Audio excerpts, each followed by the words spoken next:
नवनियुक्त काँग्रेसच्या पदाधिकाऱ्यांना पृथ्वीराज पाटील यांच्या हस्ते नियुक्तीपत्रे प्रदान।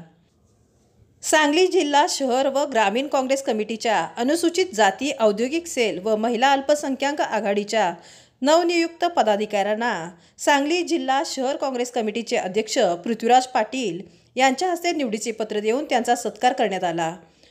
रोशन सांगलीकर सांगलीवाडी शहर जिल्हा सरचिटणीस अनुसूचित जाती प्रशांत होवाळे, बुधगाव ग्रामीण सरचिटणीस अनुसूचित जाती सचिन कांबळे, बिसूर ग्रामीण सचिव अनुसूचित जाती गजानन लोहार सांगलीवाडी शहर उपाध्यक्ष औद्योगिक सेल, प्रमोद आवळे कसबे डिग्रज मिरज तालुका सचिव अनुसूचित जाती व फरजाना मुल्लानी सांगलीवाडी शहर उपाध्यक्षा अल्पसंख्याक महिला आघाडी अशा निवडी करण्यात आल्या।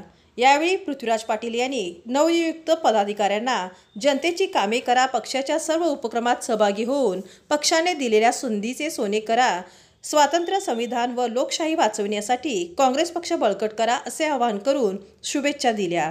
यावेळी प्रशांत कांबळे, अजय देशमुख, अल्ताफ पेंढारी, संजय मोरे व अजिंक्य मोहिते व काँग्रेसचे कार्यकर्ते उपस्थित होते।